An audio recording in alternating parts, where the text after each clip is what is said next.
मुझे कहाँ ले जा रहे हैं महेंद्र बाबू? मुझे माफ कर दीजिए, मैं आपके पैर पड़ता हूँ। महेंद्र बाबू मुझे छोड़ दीजिए प्लीज, मुझे मत मारो, मुझे मत मारो।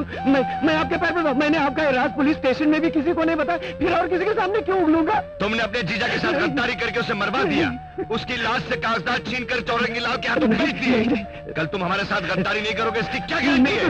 नहीं करूंगा। तुम्हारी जगह इस दुनिया में नहीं, ऊपर है, इसलिए हम तुम्हें नीचे फेंक रहे हैं। फेंक दो इसे।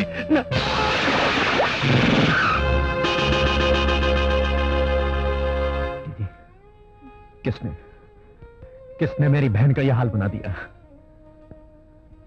अरे विक्रम,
अरे बेटा,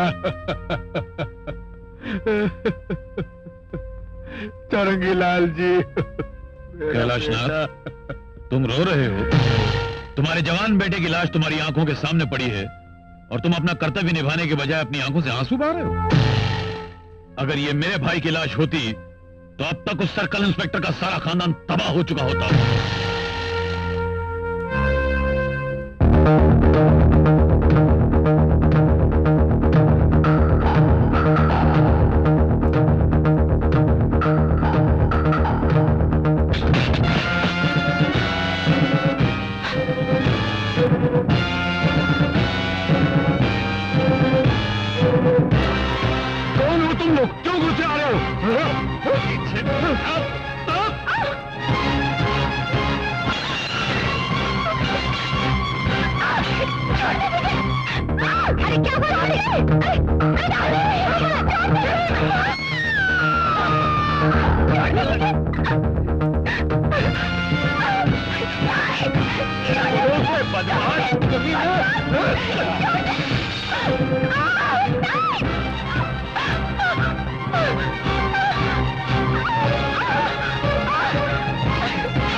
से बेटी, वो कैलाशनाथ और महेंद्रनाथ हमारी बेटी ज्योति को उठा कर ले गए।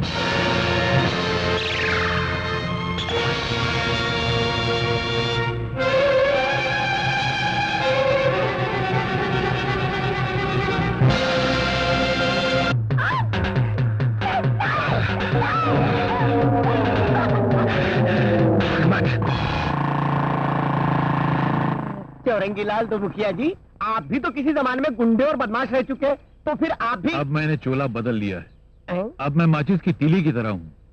जलाया, हालात के पेट्रोल में फेंका और खिसक गया, वरना हाथ जल जाने का खतरा है।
मेरी बच्ची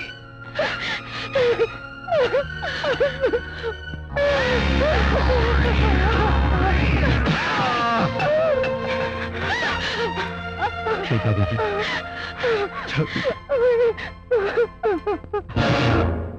योर ऑनर, एक जिम्मेदार और बाइज्जत पुलिस ऑफिसर की ड्यूटी से इस्तीफा देकर बेरहमी से खून करने वाली ये खुदगर्ज झांसी रानी मुजरिम है, गुनहगार है, कातिला है। इसलिए अदालत से मेरी दरखास्त है कि इसे फांसी की सजा दी जाए। That's all your honour. क्या आप अपना जुर्म कबूल करती हैं? भगवान को साक्षी मानकर, इंसाफ की देवी को साक्षी मानकर मैं कसम खाकर कहती हूँ कि महेंद्रनाथ का खून चाकू से मैंने ही किया है। लेकिन अगर कानून की जबान में मुझे खूनी कहा जाता है तो वो जिन्होंने एक पुलिस ऑफिसर को खूनी बना दिया वो खूनी से भी ज्यादा गुनहगार है, कातिल से बड़े मुजरिम है।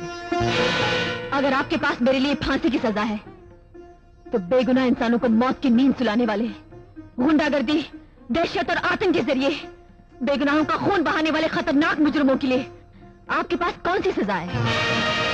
पानी की तरह बहते हुए मजदूरों की पसीने से सीमेंट भिगोकर अपने लिए कंक्रीट की ऊंची ऊंची इमारतें बनाने वाले, भूख से तड़पा तड़पा कर उन्हें खत्म करने वाले इस कैलाशनाथ को आप क्या सजा देंगे?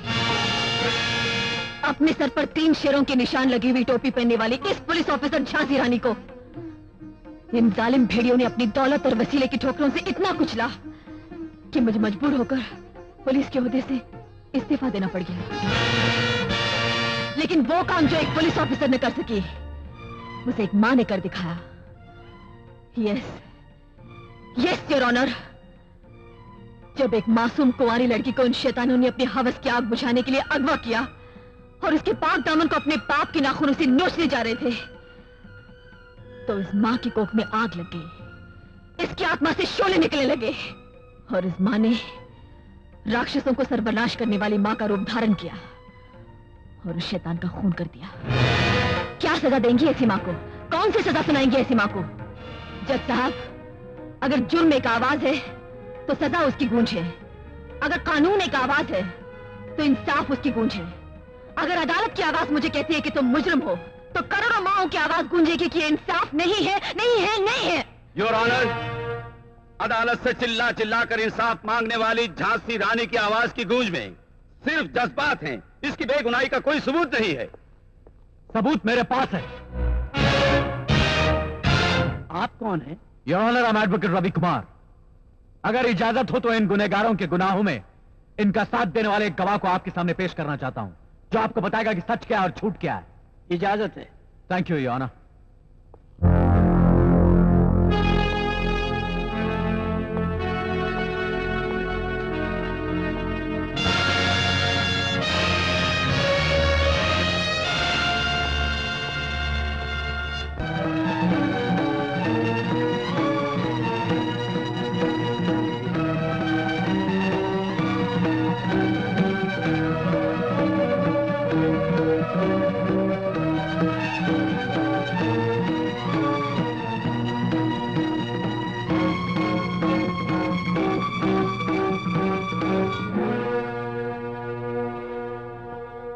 कैलाशनाथ, चौरंगीलाल दो मुखिया और विक्रम जैसे देशद्रोहियों को अगर कानून छोड़ देता है तो समाज तबाह और बर्बाद होकर रह जाएगा। इसलिए आईपीसी की दफा 326 के तहत अदालत इन 3 मुजरमों को उम्र कैद की सजा सुनाती है और सन्यासी राजा को 3 साल कैद बामुशक्कत की सजा सुनाई जाती है।